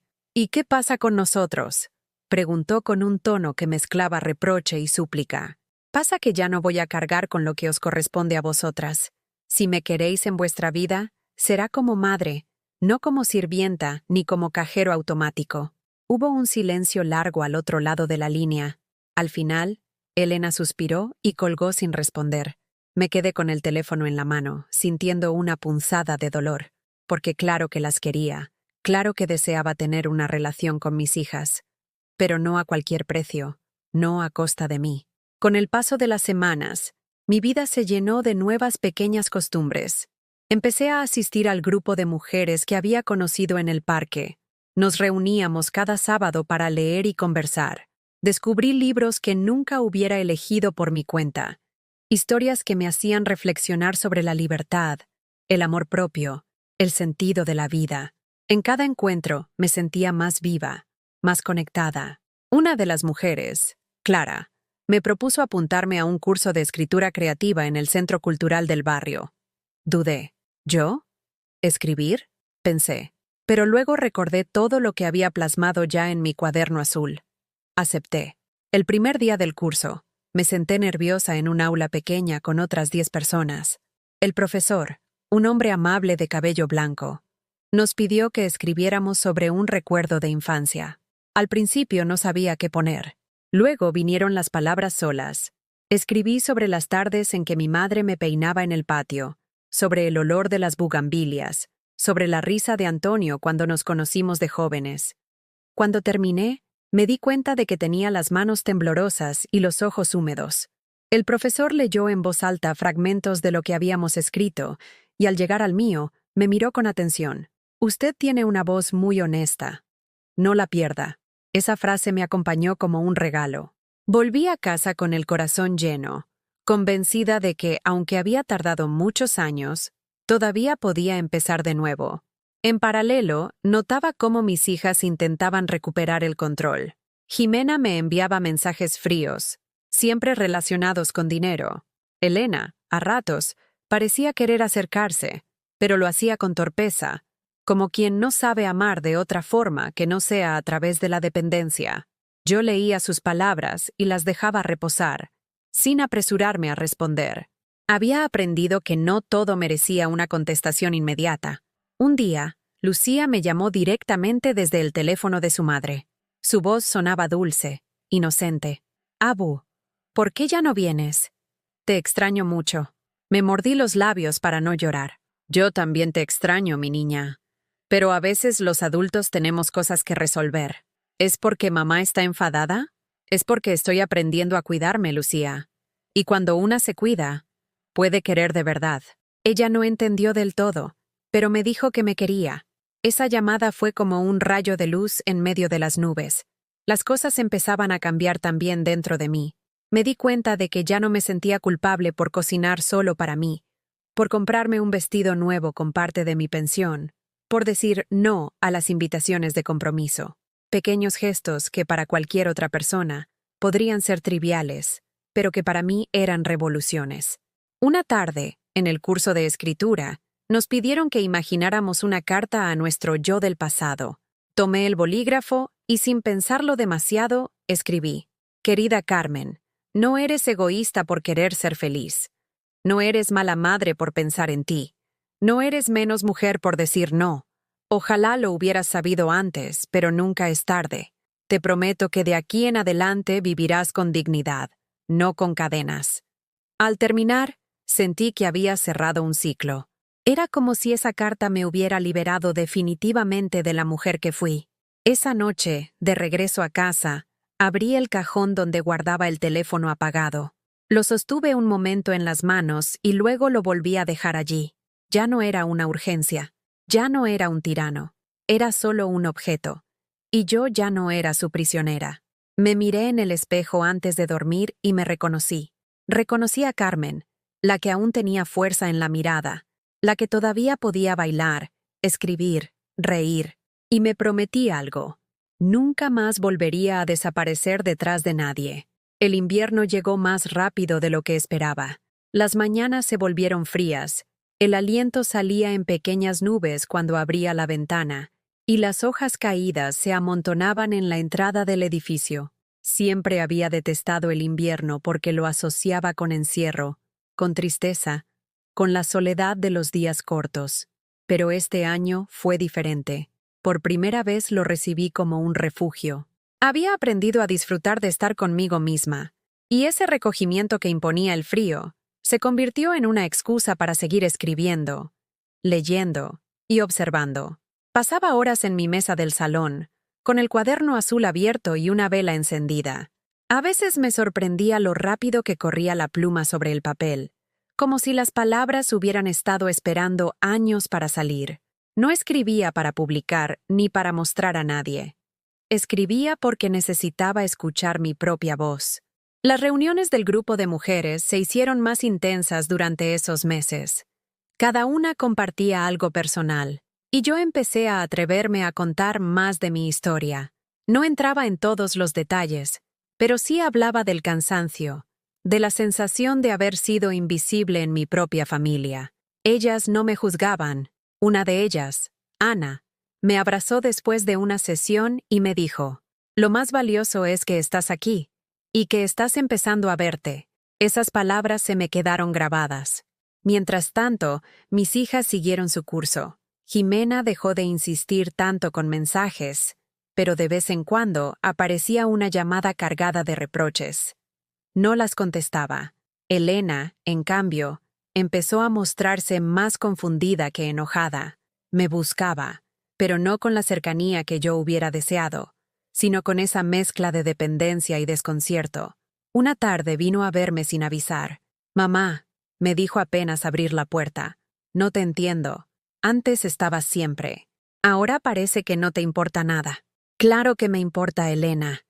Pero lo que ya no voy a hacer es olvidarme de mí por vosotras». Ella me miró con lágrimas contenidas. «Entonces, ¿qué somos? Sois mis hijas. Siempre lo seréis. Pero no soy vuestra empleada, ni vuestra niñera, ni vuestra salvación económica. Soy vuestra madre, y merezco respeto». No respondió. Solo bajó la cabeza y se marchó. Al cerrar la puerta, me quedé apoyada contra ella, temblando. Decir esas palabras me había costado, pero también me llenaba de una dignidad que nunca antes había sentido. Las semanas siguientes fueron un vaivén de emociones. Había días en que me sentía fuerte, capaz de enfrentar cualquier cosa. Otros días, la culpa me asaltaba de nuevo. Me preguntaba si estaba siendo demasiado dura, si al poner límites no estaba perdiendo a mis hijas para siempre. Pero entonces abría el cuaderno azul, releía mis escritos y recordaba todo lo que había soportado. No, no estaba siendo dura, estaba siendo justa conmigo misma. En enero, Clara me convenció para que me apuntara a un pequeño viaje cultural con el grupo de lectura. Íbamos a Toledo a pasar un fin de semana, visitando museos y compartiendo charlas. Dudé, pero al final acepté. El tren salió temprano un sábado. Al mirar por la ventanilla y ver el paisaje nevado, sentí una emoción que hacía años no experimentaba: ilusión. En Toledo, me perdí entre las calles empedradas, los edificios antiguos, las murallas que parecían guardar secretos. Caminaba con el grupo, pero también me permitía momentos a solas, disfrutando de la sensación de ser una mujer viajando por placer, sin cargas ni obligaciones. Una noche cenamos todas juntas en un restaurante pequeño. Entre risas y confidencias, comprendí que estaba construyendo otra clase de familia, no de sangre, pero sí de afecto real. Al volver a Madrid, recibí un sobre bajo la puerta. Dentro había una nota de Jimena. Decía simplemente: «No cuentes más conmigo».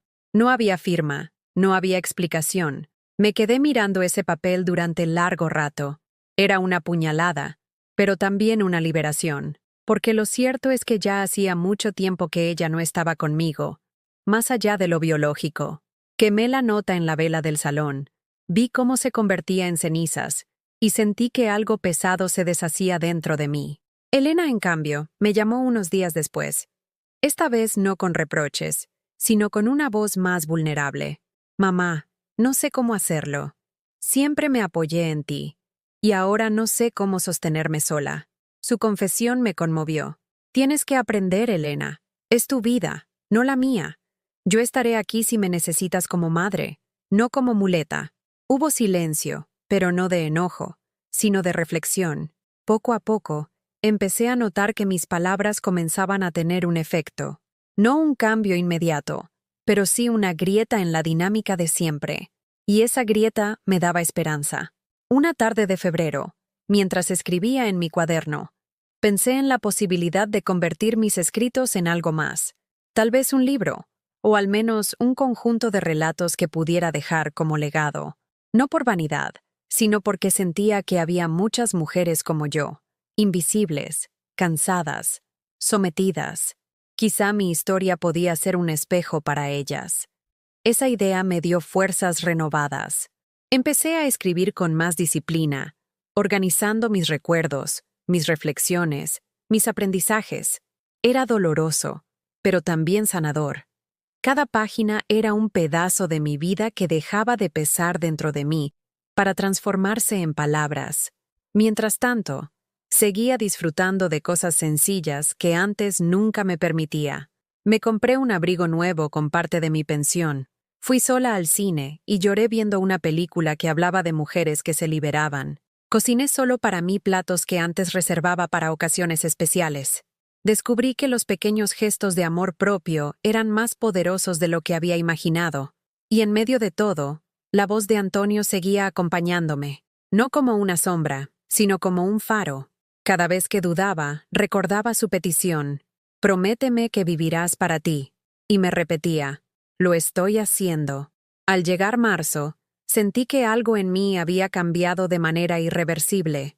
Ya no era la mujer que se arrastraba detrás de los caprichos de sus hijas. Ya no era la que callaba para evitar conflictos. Era una mujer que había descubierto su propia fuerza. Y aunque la relación con mis hijas seguía en tensión, yo sabía que había dado el paso más importante: recuperarme a mí misma. Esa noche, al cerrar el cuaderno azul, escribí una frase que resumía todo lo que había vivido. Me quitaron muchas cosas, pero lo que nunca podrán volver a quitarme es la decisión de ser yo misma. La primavera llegó con una suavidad que me sorprendió. Las calles comenzaron a llenarse de flores.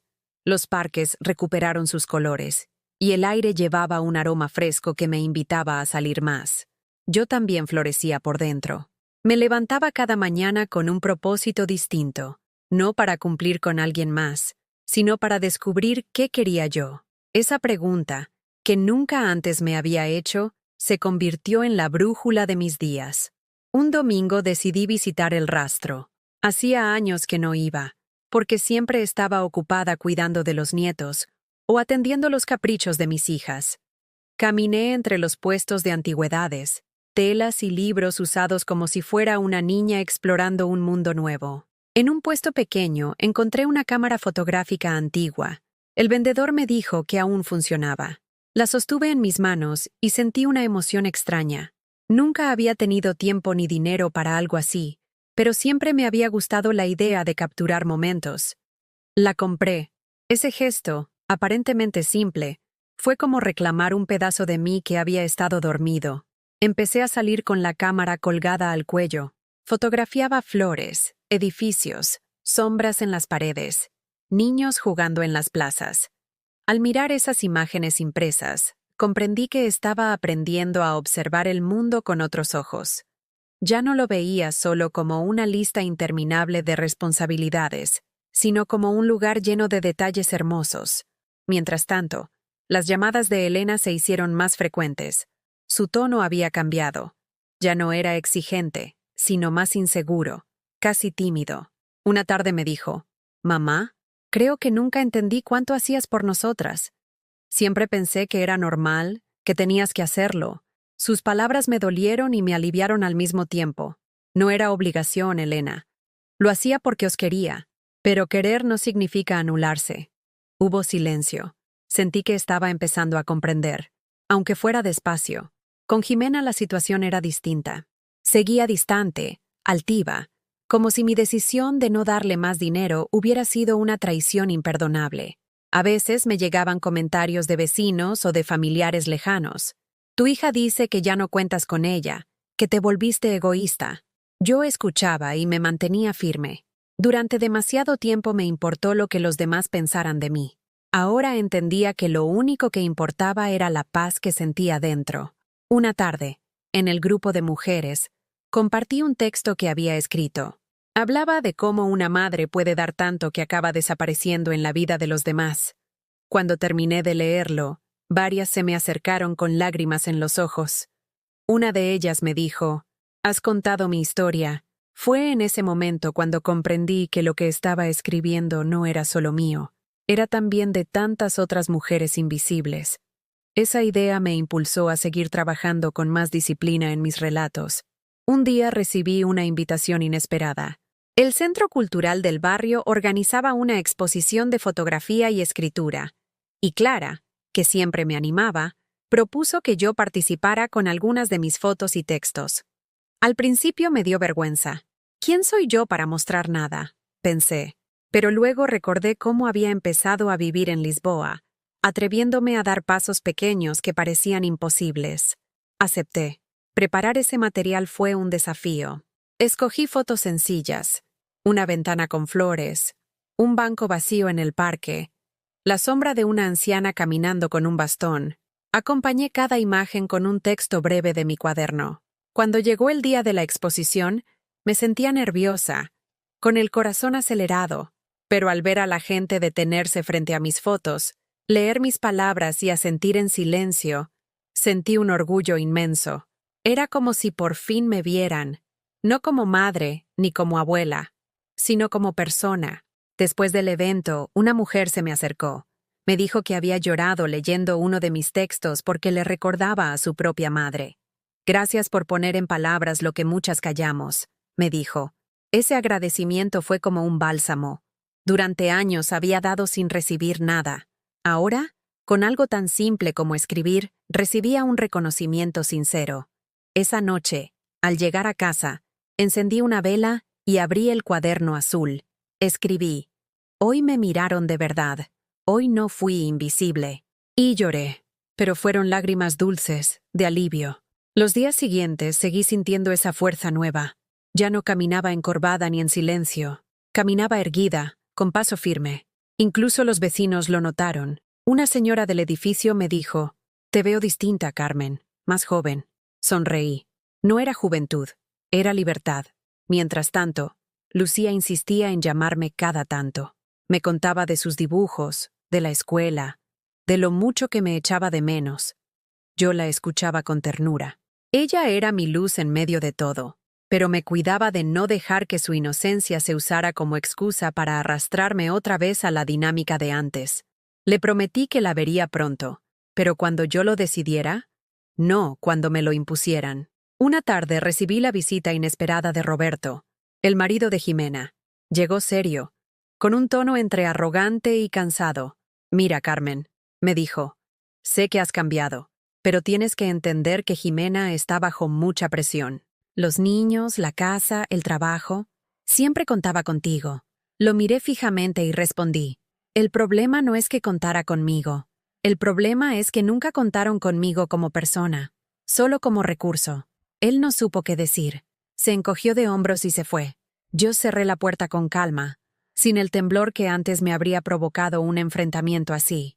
Esa noche me preparé una cena especial solo para mí. Una copa de vino, una ensalada fresca y un trozo de pastel que compré en la pastelería de la esquina. Puse música suave y cené en silencio, disfrutando cada bocado. Era un gesto pequeño, pero representaba todo lo que había aprendido. Merecía darme a mí lo que tantas veces di a los demás. En abril recibí otra invitación del Centro Cultural, esta vez para dar una pequeña charla sobre escritura autobiográfica. Dudé, pero acepté. Hablar frente a desconocidos era algo que me habría aterrorizado antes. El día de la charla, me paré frente a una sala modesta, con 20 personas mirándome. Respiré hondo y conté mi historia, no con todos los detalles, pero sí con la honestidad suficiente para que entendieran lo que significaba redescubrirse después de una vida de entrega. Al terminar, hubo aplausos. Me sentí temblar, no de miedo, sino de emoción. Había compartido mi voz, y esa voz había sido escuchada. De regreso a casa, mientras caminaba bajo los árboles florecidos, comprendí que estaba escribiendo una nueva etapa de mi vida, una que nunca había imaginado posible. Y aunque todavía quedaban sombras y heridas, ya no me sentía víctima, me sentía protagonista.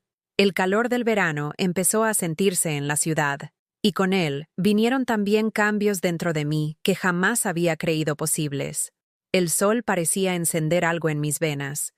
una energía que durante años había estado apagada.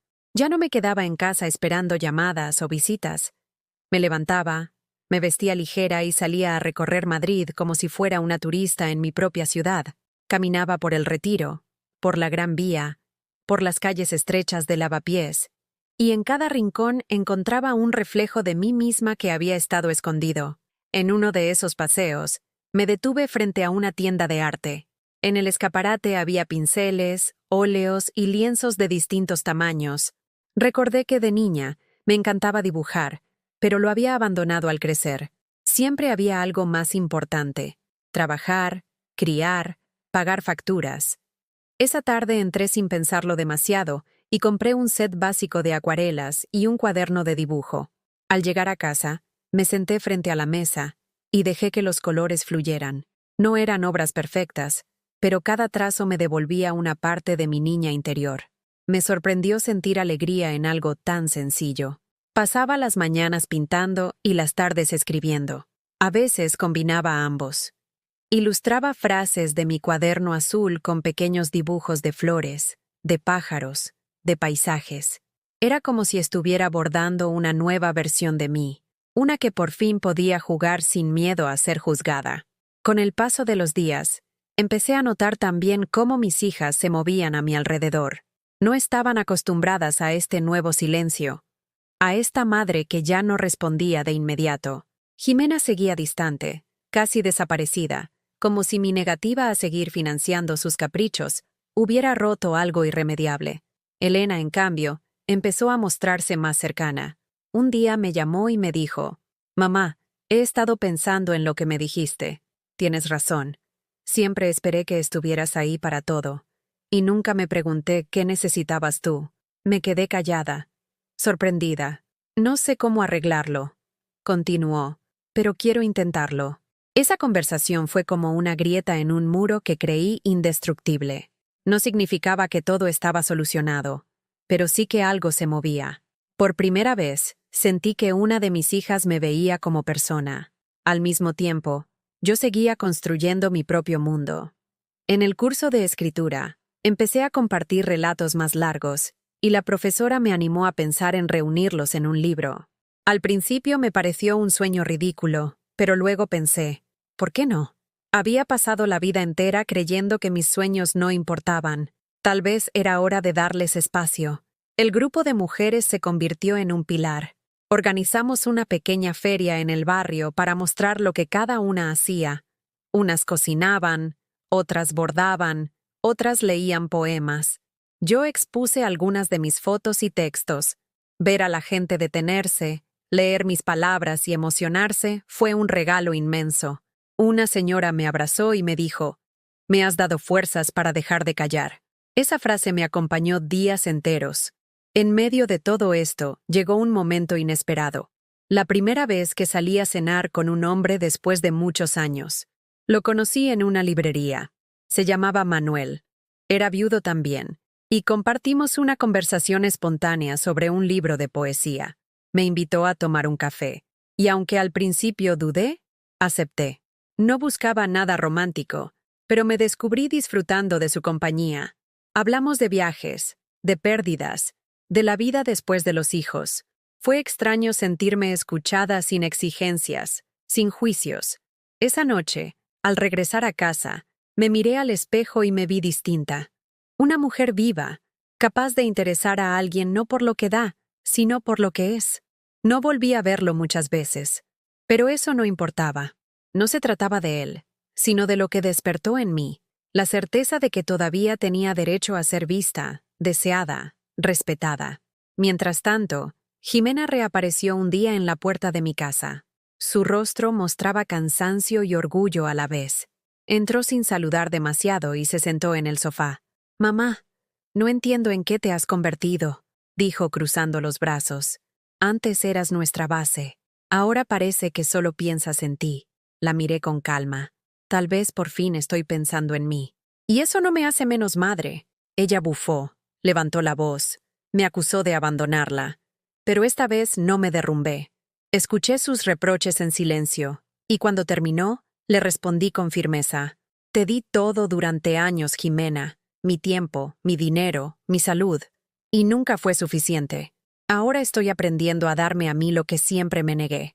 No voy a disculparme por eso.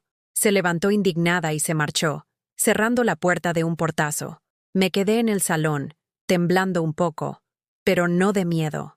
Era la fuerza de haber puesto límites. Por primera vez en mi vida, no me arrepentía de decir no. Esa noche escribí en el cuaderno azul: decir no a los demás es decir sí a mí misma. El verano avanzó, y yo seguí creciendo. Viajé con el grupo a Segovia. Pasé sola por la playa en Valencia. Pinté decenas de acuarelas que llenaron mi casa de color. Ya no era la mujer que esperaba permiso para existir. Ahora me regalaba permiso cada día. Y aunque las relaciones con mis hijas seguían siendo complicadas, yo ya no dependía de su aprobación para respirar. Había descubierto algo más grande, la certeza de que todavía tenía vida por delante, y que cada decisión que tomara debía honrar esa vida. Una tarde, al regresar de una caminata, me detuve frente al espejo del pasillo. Me vi con el cabello algo despeinado por el viento, la piel marcada por los años, los ojos cansados pero brillantes. Sonreí, y en voz baja me dije: Carmen, por fin eres tú. El otoño llegó silencioso, con las primeras hojas secas cubriendo las aceras, y un aire fresco que me obligaba a llevar siempre un pañuelo en el bolso. Fue una estación distinta a todas las que había vivido antes. No la sentí como un final, sino como una preparación. Era como si mi vida hubiera entrado en una etapa de recogida, no de pérdidas, sino de cosecha. Después de tantos años sembrando en terreno ajeno, por fin recogía frutos en el mío. Una mañana, mientras caminaba hacia el mercado, me crucé con una antigua compañera de la fábrica. Hacía años que no la veía. Me sorprendió su abrazo cálido, y también su comentario: Carmen, te ves diferente. Antes siempre estabas cansada, como apagada. Ahora brillas. Me reí tímidamente, pero por dentro me estremecí. Era cierto. Durante décadas había caminado con la espalda encorvada por el peso de las cargas. Ahora mi cuerpo reflejaba lo que sentía: ligereza. En el mercado me detuve en un puesto de especias. El aroma del romero, la albahaca y el tomillo me recordó que hacía tiempo que no cocinaba para disfrutar, solo por obligación. Compré algunas hierbas, aceite de oliva y tomates frescos. Esa tarde preparé una cena para mí misma, con cuidado, con esmero, como si esperara invitados. Puse la mesa con mantel, servilleta de tela y una copa de vino. No necesitaba compañía para celebrar la vida. Al día siguiente, Elena vino a visitarme. Su actitud era distinta, menos defensiva, más serena. «Mamá», dijo mientras dejaba el bolso en el perchero, «estoy intentando comprenderte». Me senté frente a ella, dispuesta a escuchar. Siempre pensé que estabas ahí porque querías. Nunca me pregunté si te cansabas, si sufrías, si necesitabas algo. Ahora veo que abusamos de ti, y me duele reconocerlo. Sus palabras me hicieron temblar. No esperaba una confesión así. Lo importante es que lo entiendas ahora, le respondí. No para que me devuelvas lo que no recibí, sino para que no repitas lo mismo con Lucía. Elena se quedó en silencio, con los ojos húmedos. Nos abrazamos. Fue un abrazo verdadero, no de compromiso. Sentí que una parte de mí sanaba en ese instante. Con Jimena, en cambio, la distancia se hizo más grande. Apenas teníamos contacto. Yo lo sufría en secreto, porque ninguna madre desea estar alejada de una hija, pero también entendía que no podía arrastrarme otra vez hacia el mismo ciclo. Aprendí a aceptar que algunos vínculos se transforman, y que soltar también es amar. Mientras tanto, mi vida seguía llenándose de pequeñas conquistas. Continuaba escribiendo y pintando. El curso de escritura terminó, pero el profesor me animó a seguir trabajando en mis relatos. Incluso me sugirió buscar una editorial pequeña. La idea me parecía enorme, pero por primera vez no la descarté. Guardé esa posibilidad como una semilla para el futuro. El grupo de mujeres se convirtió casi en mi segunda familia. Organizábamos encuentros en casas, excursiones a pueblos cercanos, tardes de lectura compartida. Me sentía arropada, sostenida por afectos que no me exigían nada. Allí aprendí que la verdadera familia no siempre es la de sangre, sino la que te reconoce y te respeta. Un día, mientras ordenaba papeles, encontré una carpeta con documentos de Antonio. Entre ellos había cartas que me había escrito en nuestra juventud, llenas de sueños y promesas. Al leerlas, sentí un nudo en la garganta. Me di cuenta de que, en el fondo, él siempre había visto en mí a la mujer fuerte que yo ahora empezaba a reconocer. Guardé esas cartas en una caja especial, como recordatorio de que no estaba sola. Su voz seguía acompañándome. A finales de octubre, recibí una invitación inesperada del Centro Cultural. Querían que participara en una mesa redonda sobre mujeres y resiliencia. Dudé, pero acepté. Esa tarde me senté junto a otras 3 mujeres y compartimos nuestras historias. Cuando llegó mi turno, hablé con sinceridad. Conté cómo había vivido años apagada, cómo me había vaciado por completo, cómo me habían dejado atrás incluso después de pagar con mi sudor las vacaciones de otros. Al final, hablé de Lisboa, de cómo un viaje que empezó con abandono se convirtió en el inicio de mi libertad.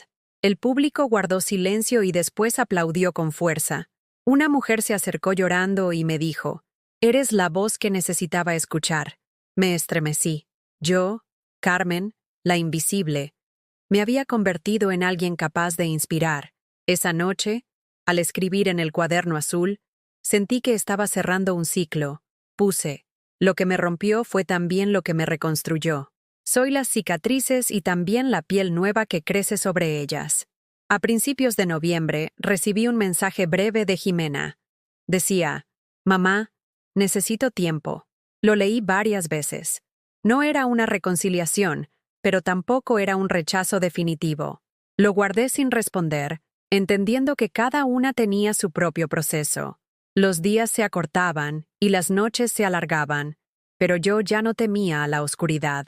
Encendía velas, escuchaba música suave, pintaba en silencio. Había descubierto que la soledad no era un castigo, sino un espacio sagrado. Un viernes, mientras paseaba por el parque, me encontré con Lucía. Elena la había traído de visita. La niña corrió hacia mí con los brazos abiertos. La abracé con fuerza, conteniendo las lágrimas. Pasamos la tarde juntas, dibujando, riendo, cocinando galletas. Fue un regalo inmenso. Cuando Elena vino a recogerla, me miró con gratitud. «Gracias por seguir siendo su abuela, mamá», me dijo. «Y gracias por enseñarme que todavía puedo aprender». Ese día confirmé que algo había cambiado entre nosotras. Quizá no todo estaba perdido. Quizá estaba empezando a germinar una nueva forma de relación. Al cerrar la puerta esa noche, me miré al espejo del pasillo y sonreí. No porque todo estuviera resuelto, sino porque ya no necesitaba que lo estuviera. Tenía paz, y eso era suficiente. El invierno volvió a instalarse en la ciudad, pero esta vez me encontró distinta. Ya no era la mujer que temblaba de frío por dentro y por fuera, esperando que alguien le diera un poco de calor. Ahora sabía encender mi propia llama. Abrigada con mi nuevo abrigo y bufanda, caminaba por las calles iluminadas con luces navideñas, sin sentir la tristeza que solía acompañarme en esas fechas.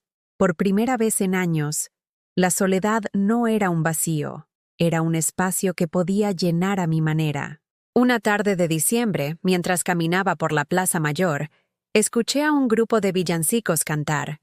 Me detuve un momento, observando a las familias, a los niños riendo, a los turistas sacando fotos. Antes me habría dolido sentirme fuera de ese círculo. Ahora simplemente me limité a disfrutar del sonido, como quien escucha una melodía lejana. No me hacía falta pertenecer a todo, porque por fin me pertenecía a mí. Esa noche, en casa, encendí una vela y me serví un chocolate caliente. Abrí el cuaderno azul y escribí: «No necesito ser la sombra de nadie en Navidad. Puedo ser mi propia luz». Los días pasaron tranquilos, hasta que un sábado recibí una llamada inesperada. Era Jimena. Dudé en contestar, pero lo hice. Su voz sonaba distinta, cansada, menos altiva. «Mamá», dijo después de un silencio largo. No sé por dónde empezar.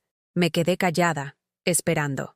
He estado pensando en todo lo que pasó, en lo que hicimos, y no sé si puedo pedirte perdón todavía, pero sí quiero decirte que te extraño. Sentí un nudo en la garganta. Esa hija mía que siempre había llevado la armadura del orgullo me estaba mostrando una grieta. Yo también te extraño, Jimena, respondí con voz serena. Y estoy aquí, pero no de la misma manera de antes. Estoy aquí como madre, no como sacrificio. No contestó de inmediato. Respiró hondo y dijo, necesito tiempo para entender, pero quería que lo supieras. Colgamos, y me quedé con el teléfono en la mano, temblando. No era una reconciliación, pero sí una puerta entreabierta. Con Elena las cosas avanzaban más rápido. Empezó a visitarme más seguido, no para pedirme nada, sino para estar. Un día me sorprendió diciendo, «Mamá, estoy intentando ser diferente con Lucía. No quiero que crezca pensando que la abuela siempre tiene que darlo todo. Quiero que aprenda a valorar». Sus palabras me emocionaron profundamente. Era como si, poco a poco, mi transformación estuviera sembrando semillas en ella. Durante esas semanas, el grupo de mujeres organizó una actividad solidaria, repartir comidas calientes a personas sin hogar. Me uní sin dudarlo. Preparé guisos, llevé mantas, compartí tiempo con quienes más lo necesitaban. Fue una experiencia dura y hermosa a la vez. Al mirar los rostros agradecidos de aquellas personas, pensé en cuántas veces había dado todo por quienes no lo valoraban, y en cómo un gesto sincero, aunque pequeño, podía significar tanto. Esa noche escribí, no es el dar lo que duele, es dar donde no hay respeto. Dar en libertad es diferente, es medicina. A mediados de enero recibí otra sorpresa. El Centro Cultural me propuso organizar un taller de escritura autobiográfica para mujeres mayores. Al principio me resistí. ¿Yo? ¿Enseñar? Pero luego pensé en todo lo que había aprendido y en cómo podía acompañar a otras. Acepté. El primer día del taller llegaron 7 mujeres. Todas tenían historias de dolor, viudez, abandono, hijos que no las visitaban, vidas dedicadas a los demás. Al escucharlas, me vi reflejada en cada una. Les pedí que escribieran una carta a sí mismas. Algunas lloraron, otras se quedaron en silencio, otras me abrazaron. Yo también escribí. Esa tarde supe que no era solo un taller. Era una forma de sanar juntas. Con cada encuentro, me sentía más fuerte, más útil de una manera nueva.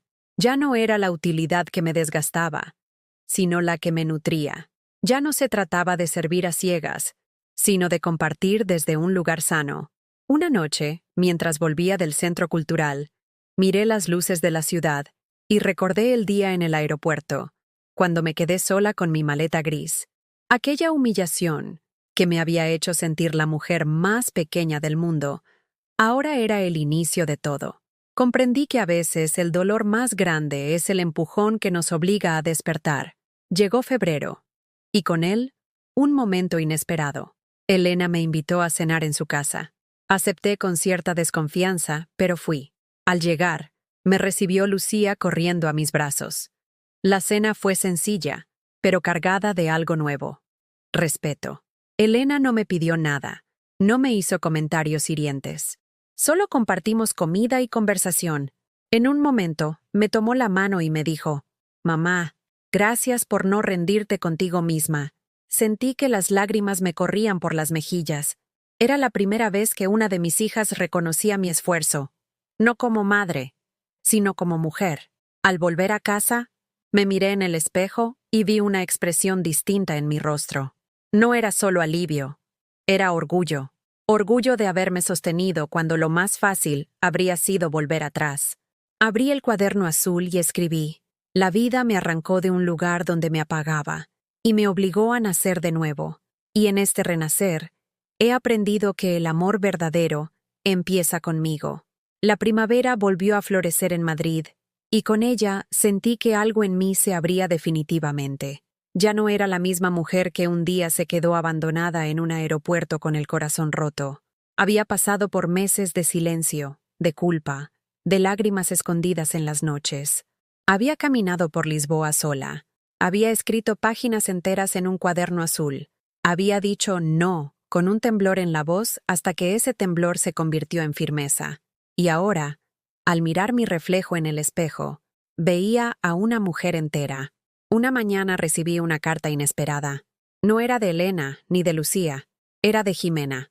La abrí con las manos temblorosas. Decía: «Mamá, no sé cómo pedirte perdón. Sé que te herí. Sé que abusé de ti. El día que te dejé atrás en el aeropuerto, pensé que estaba haciendo lo mejor para mí, y no vi el daño que te causaba. Pero ahora, después de estos meses, me doy cuenta de que tú siempre fuiste el pilar, no por lo que dabas, sino por quién eres. Si quieres, me gustaría volver a verte». Me senté con la carta sobre las rodillas. Lloré como hacía tiempo no lo hacía, no por tristeza, sino por alivio. Por fin una de mis hijas me reconocía. No respondí enseguida. Guardé la carta en el cuaderno azul y decidí esperar. No quería precipitarme. Quería que el encuentro fuera verdadero, no un capricho pasajero. Pasaron unos días hasta que Jimena apareció en mi puerta. Estaba distinta. El maquillaje borrado, el rostro cansado, los ojos húmedos. No habló mucho. Se arrodilló frente a mí y me dijo en voz baja: «Mamá, perdón, no necesito más». La abracé. Sentí que dentro de mí se cerraba una herida que llevaba abierta demasiados años.